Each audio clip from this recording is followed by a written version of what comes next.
আসসালামু আলাইকুম।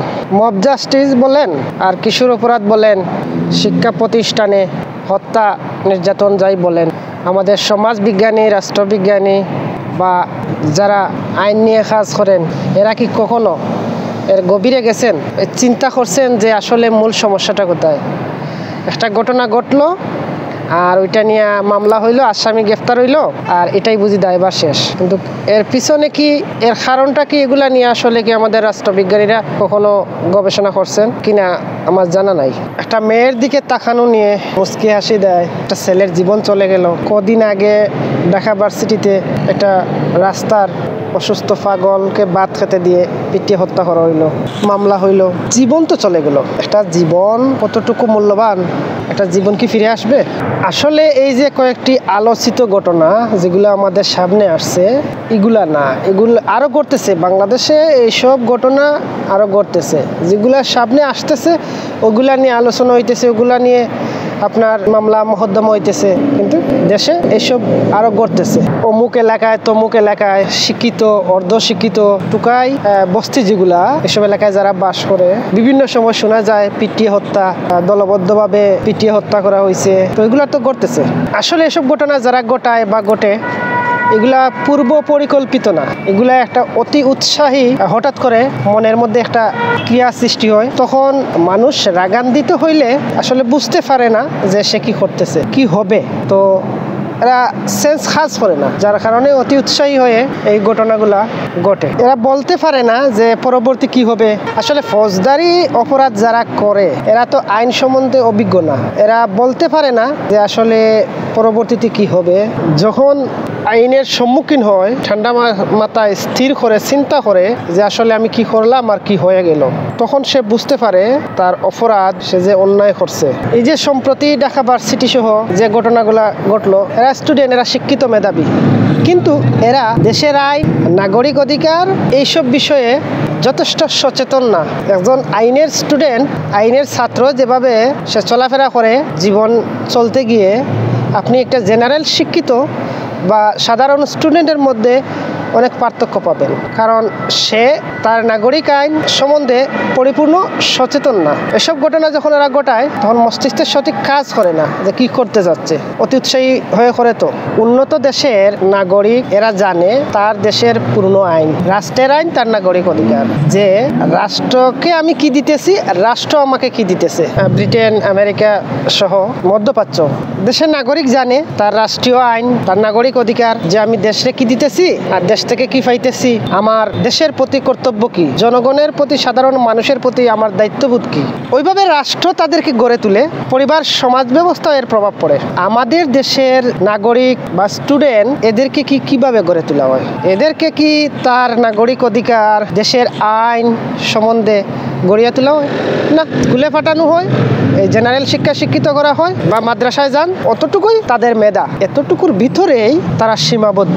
আমাদের বাংলাদেশে নাগরিককে দুইটা জিনিস শিক্ষা দেওয়া হয়, ভোট দেয়া, জন্ম নিবন্ধন, ভোটার কার্ড, এগুলা, আর ওই কিছু গ্রামগঞ্জে সাধারণ মানুষের এই ইউনিয়ন থেকে কিছু ভাতা, এর বাইরে কিছু শিক্ষা দেওয়া হয় না। স্কুলিং থেকে ক্লাস 6 থেকে যদি যে স্কুলে যে লেখাপড়াগুলা হয়, তখন থেকে যদি একটা প্রাথমিক সাবজেক্ট থাকতো, পাশাপাশি জেনারেল শিক্ষার পাশাপাশি এটা তার নাগরিক অধিকার এবং প্রাথমিক ফৌজদারি আইন শিক্ষা, যে এই অপরাধ করলে ওইটা হয়, ওই অপরাধ করলে ওইটাও হয়, তাহলে একজন মানুষ সচেতনভাবে তার দৈনন্দিন জীবন চলতে পারতো। সে চলার পথে চিন্তা করতো, কথা বলার ক্ষেত্রে চিন্তা করতো, একটা রেস্টুরেন্টে গেছে একটা বইয়ের থাপ্পড় মারার আগে চিন্তা করতো, একটা রিক্সায় উঠছে রিক্সা ড্রাইভারের সাথে আচরণ অহিংসু কথাবার্তা হইতে চিন্তা করতো যে আমার রাষ্ট্র আমাকে এটা শিক্ষা দেয়নি, এটা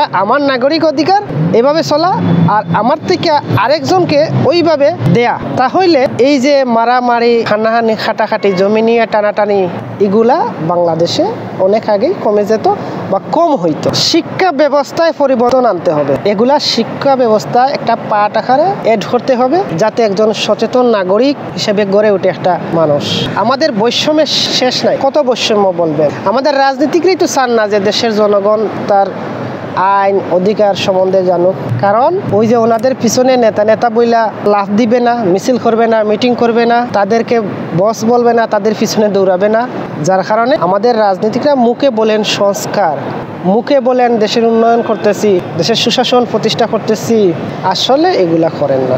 আপনি সুনাগরিকই যদি করতে পারেন না, সুশিক্ষায় যদি শিক্ষিত করতে পারেন না, তাইলে এই বড় সার্টিফিকেট শিক্ষায় শিক্ষিত করে ওই জনগণ আপনার দেশের জন্য ভালো কিছু আনবে না, ভালো কিছু ওর কাছ থেকে পাওয়া যাবে না। আমাদের দেশের যে আইনজীবীরা, অ্যাডভোকেট, বিচারক, ওনারাও চান না যে একজন মানুষ তার সঠিক অধিকার সম্বন্ধে সজাগ থাকুক, সচেতন থাকুক। কারণ ওনাদের কাছে মক্কেল হয়ে যাবে না। এমনকি ওনাদের ঘরের স্ত্রী যে আছে, ওয়াইফ, লাইফ পার্টনার, তাদেরকেও কিন্তু বলেন না যে তোমার এই অধিকার, আমার এই অধিকার। যদি ওইটা ওনাদের শিক্ষা দেন, তাইলে ওনারা কখন মামলার আসামি হয়ে যাবেন। এজন্য উকিল ছাড়া এরাও তাদের ঘরের গিন্নিকেও বলে না যে নাগরিক অধিকার। ওনারা বলে আমি স্বামী, তুমি স্ত্রী, এটাই তোমার অধিকার আর আমার অধিকার। বৈষম্য তো গড়েই আছে ভাই। আমাদের এগুলা থেকে বেরিয়ে আসতে হবে। 50টা বছর অতিক্রম হইল বাংলাদেশের, এখন আমরা সুনাগরিক হইতে পারলাম না। আমরা পুলিশের গায়ে হামলা করি, পুলিশ ধরিয়া নিয়ে বাদাম দেয়, এই রাস্তাঘাটে বিভিন্ন শৃঙ্খল কর্মকাণ্ডে আমাদের থাকে। আমরা আর কবে সচেতন হই? এভাবে কত প্রাণ গেলে। আমাদের রাষ্ট্রবিজ্ঞানীরা, আমাদের আইনবিদরা, আমাদের দেশের রাষ্ট্রযন্ত্র, রাষ্ট্র পরিচালকরা যত সহজে এগুলা ফিল করবেন, যত সহজে এগুলা বুঝবেন, এটা দেশের জন্য মঙ্গল হবে, দেশের জন্য ভালো হবে। সব কিছুতেই আমরা প্রধানমন্ত্রীর দোষ দেই, প্রধান উপদেষ্টার দোষ দেই। একা তো কিছু করা সম্ভব না। এগুলা নিয়ে আমাদের আইনজ্ঞ, রাষ্ট্রবিজ্ঞানী, মনোবিজ্ঞানী এনারা কাজ করতে হবে।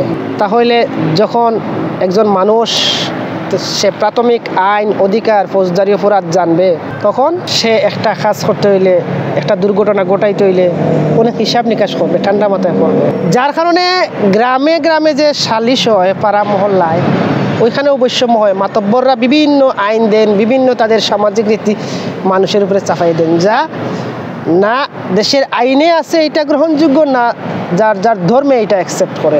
দেখবেন এই যে ঘটনাগুলা ঘটে, এই যে জেনারেল শিক্ষিত, আচ্ছা বলেন তো, ওই যে মাদ্রাসায় যেসব ছেলেরা লেখাপড়া করে, এ ধরনের কটা ঘটনা ঘটাইছে নারী জড়িত, নারী কেলেঙ্কারিতে, এই যে মার্ডার, উৎসুক হঠাৎ করে যে কোনো ধরনের একটা দুর্ঘটনা, এই যে বিগত আবরার ফাহাদ হত্যা থেকে যে এই যে ঢাকা ভার্সিটিতে, এশিয়া ভার্সিটিতে সহ আরও যে ঘটনাগুলো ঘটলো, আপনার মাদ্রাসার যে ছেলেরা কটা নাই? তো এরা জেনারেল শিক্ষিত। মাদ্রাসার ছেলেরা কেন নাই? এই মাদ্রাসায় কিন্তু এটা শিক্ষা দেওয়া হয়, যদিও তাদের আলাদা কোনো সাবজেক্ট নাই, কিন্তু মৌখিকভাবে ওই ধর্মের রীতির মধ্যে এটা আছে। ধর্মীয় শিক্ষা ওরা শিক্ষিত হয়তো, যার কারণে ধর্মীয় রীতিতেই আছে যে আমরা কারোর সাথে অন্যায় করব না, অত্যাচার করব না, জোর প্রয়োগ, বল প্রয়োগ করব না, এগুলা আছে। যার কারণে দেখেন এগুলা এদের মধ্যে মোটেই ঘটে না। কিছু কিছু ঘটনা ওদের মধ্যে ঘটে, এরা তো মানুষ, শয়তানে তো বড় করে।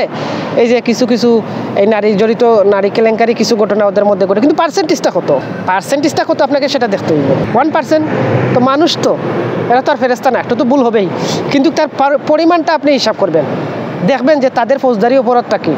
আর জেনারেল শিক্ষিত যারা হইতেছে, তারা কতটুকু সুশৃঙ্খল, কতটুকু তাদের পরিবারে নিয়ন্ত্রণ রাখতে পারে, এগুলা জরিপ করলে বোঝা যাবে। অতএব আমাদের সুনাগরিক হইতে হইলে দেশের শিক্ষা ব্যবস্থা স্বাভাবিক করতে হবে।